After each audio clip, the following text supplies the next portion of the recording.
За юу яцгаана. За уулзааг нэлээ удсан байна. Тэгээ бичлэг хийгээгүй ямар ч удчиход. Тэгээ ер нь бол нэг бичлэг хийгээгүй удсанд бол нэг тийм амар онц сүртэй шалтгаан бол ер нь байхгүй. Зүгээр л одоо миний одоо тэр хуучин байдаг гэсэн тэр гейминг видео хийх биш. Одоо тэр гейминг видеоны тэр пашн тэр хүсэл нь бол надад ер нь байхаа болцсон. Одоо яг юу гэж хэлэх юм бэ? Өмнө бол би яг зүгээр л яг тоглож байгаа тоглоомороо бичлэг хийгээд тэрийг YouTube тавиад YouTube руу мөрөөддөг гэсэн. Тэгээд нэг хэсэг завсарлага аваад буцаж хийх гэсэн ер нь бол ерөөсөө ямар ч хүсэл төрхөө байсан. Тэгээд яг яагаад нэг бичлэг хийхийг хүсгээ байлсныг бол сайн мэдэхгүй байна. За тэгээд гол ярих байгаа юм юу вэ гэхээр мэдээж бичлэгний тайтлаас харсан байх. Channel update.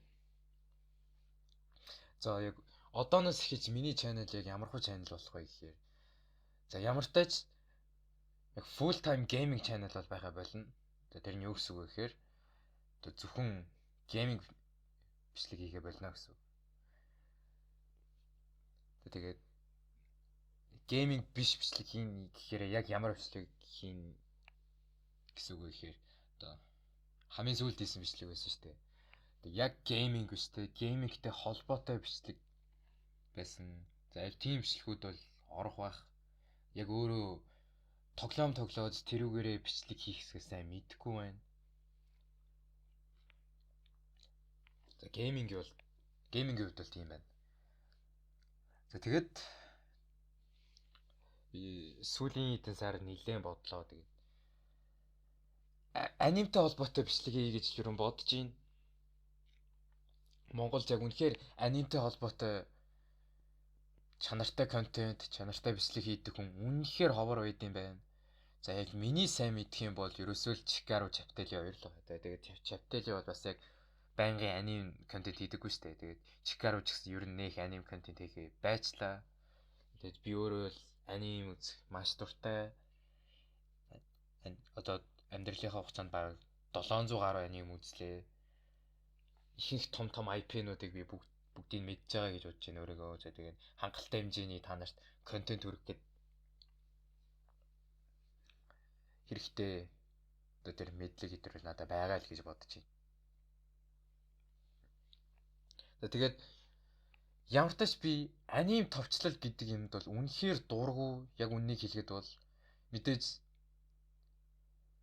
үзэлттэй тэр хандлт авах гэдэг утгаараа бол аним товчлол хийвэл надад ашигтай л да. Гэхдээ яг миний хийхийг хүсэж байгаа контент гэх юм бол яг л Чикаро Чаптели хоёр шиг тэр аним үзээд тухайн анимнаас төрсэн сэтгэгдэл, тухайн анимны цаад утга санаа, яг юуг харуулах гэдэг, яг ямар зорилготой хийгдсэн аними гэдэг талаас нь одоо ингээд өөрийнхөө санал бодлыг хуваалцаа, задлж яриач гэдэг юм уу. Тэр анимыг сурталчилж байгаа маягийн тийм контент би хийхийг ер нь бол нийлэн хүсэж байгаа. Яг гэвэл Монголд тийм контент хийдэг channel үнэндээ л алга. За бүгдээрээ л юм товчлол гэсэн юм ийгээд.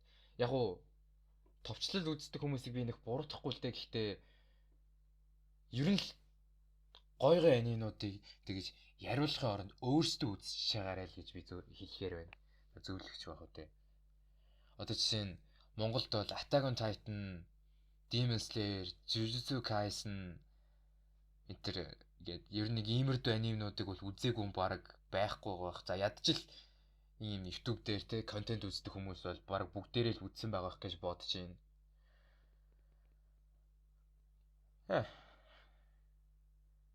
Ийм анимнуудыг та нар яриулахын оронд өөрөө үзсэн нь ямар гоё байна вэ? Тэ тэрийг бол өөртөө мэдчих хэвээр. За одоо жишээ саяхан л гэхэд Demon Slayer Infinity Castle гарчлаа. Тэрийг бол мэдээж үзээгүй хүн бол маш цөөхөн байгаа. За тэгээ ардаас нь Chainsaw Man-ы Reze Arc гарсан. За Reze Arc бол нэр бүр үнэхээр хүлээлтийг давж бүр тэр мангага давж гараад тэ бүр ингээ ямар гайхалтай бүтээл болсныг бол та нар мэдж байгаа. Тэгээд Тэг үзсэн хүмүүст нэг юу ярих вэ? Тэг үзээгүй хүмүүст хэлэхэд бол жоохон харамсалтай юм. Гэтэ яг хуу Crunchyroll дээр бол аль хэдийн гарцсан байлээ. Хулгай сайтууд ч гэсэн орцсон байх гэж бодож байна. Ер нь орцсон байгаа ах угаасаа Crunchyroll дээр гарцсан гэдэг чинь ер нь хулгай сайтууд дээр орцсон л гэсэн. Тэгээ ер нь бол аним контент хийнэхээр за мэдээж Jikaru Chapter-ийн оюун шиг team контент хийнэ. За өөрөөр power scaling гэж нэг юм байгаад байгаа. Power scaling гэдэг нь юу гэсэн үг вэ гэхээр одоо аним community-ийн дунд бас нэг хөрхөн алдартай. Энэ болохоор одоо ямар нэг дүрүүдийг хүчийг нь scale хийх буюу одоо хүчийг нь тооцож гаргаж ирдэг гэх юм уу? Тэгээ YouTube дээр айгүй тийм олон бичлэг байдаг. Гэхдээ team контент хийдэг монгол хүн бол ерөөсөө байхгүй. Тэрийг бол би бүр баттай хэлж чадна.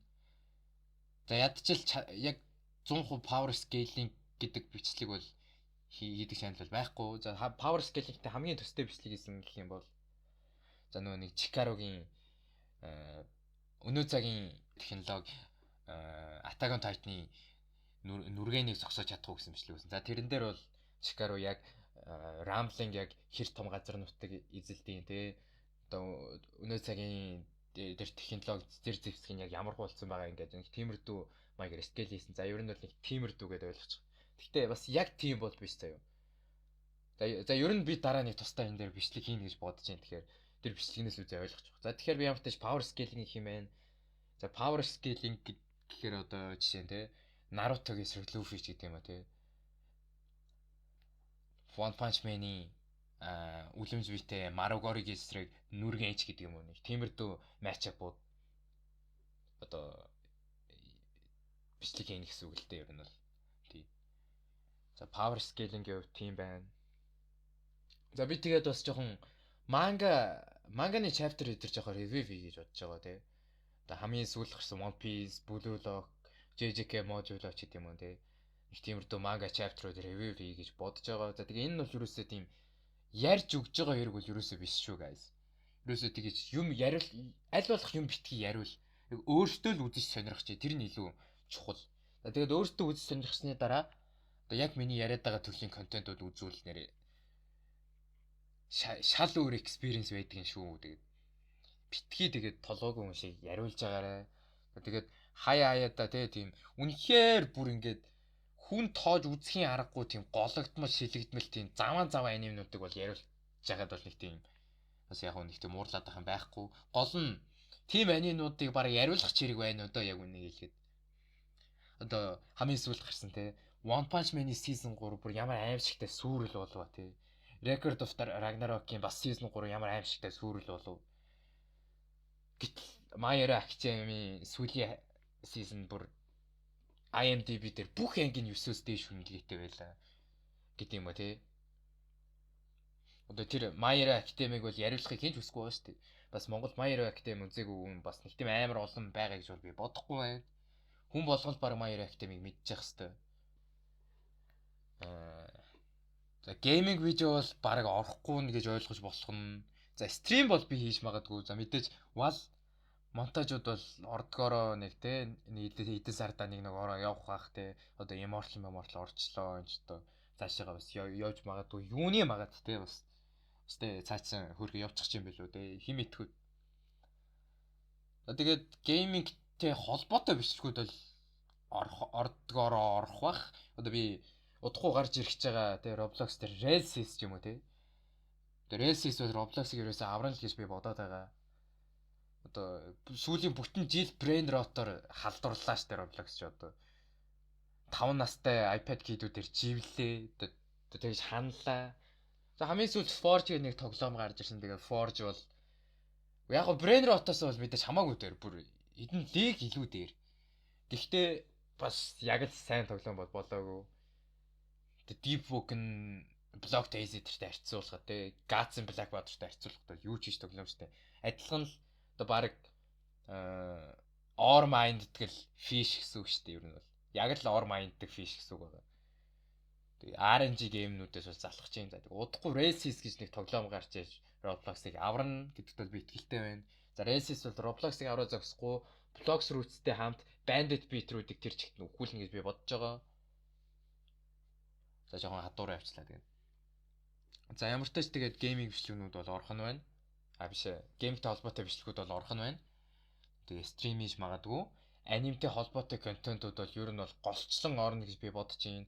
Тэгээ анимны opening бол би айгүй сонсдог. Миний одоо music taste те. Миний хөгжмийн тэр одоо амталгаа биш ээ. Одоо юу гэх юм. Миний хөгжмийн taste нь тэр ер нь бол аниме opening-ууд айгүй их таардаг. Яг гэвэл би одоо ухаарсан цагаас хойш аним үзлээ. Тэгээ аним үзэж байна гэдэг чинь хажуугаар дуугийн сонсно. Тэнгүүт миний сонсож байгаа дуунуудын ихэнх нь анимны opening-ууд ending-үүд ч гэдэг юм уу. Тэ тэр OST-нууд нь болоо авчиж байгаа. Тэгэхээр би аним бас анимны одоо юу гэх юм. Анимны дуутай холбоотой бичлэгүүд айгүй хийн гэж бас би бодож байна. Тэгээд за ер нь нэг тиймэрдүү байна дөө тэгээд. Миний 11 минут япсныг сонсно баярлаа. Тэгээд сонсоогүй бол одоо яах вэ тэгээд. За сонсоод байх ширээ юу аах вэ? За нэг тиймэрдүү байна тэгээд. За дараагийн бичлэгээр яг юу ихээсээ мэдгүй. Гэхдээ би дараагийн бичлэгээр шууд power scaling-тэй холбоотой контент хий гэж бодож байна. За тэгээд тэрний ардаас нь шууд Mushoku Tensei-тэй холбоотой бичлэг хий гэж бодож байгаа. За тэгээд аним tier list-үүд ч гэдэг юм уу те. Тим юм бас айгүй хийх бах. За тэгээд дараагийн бичлэгээ тэг үлээгээ сууж яахгүй дөө. Ихэр удаж орохын сайн мэдэхгүй байна. Гэхдээ нэг цааш нь хөлөө олчих юм бол бас контентоор бөмбөгдөөд чадна. За тэгээд энэ үртэл миний үйл хийх сонсон баярлаа. За баяртай.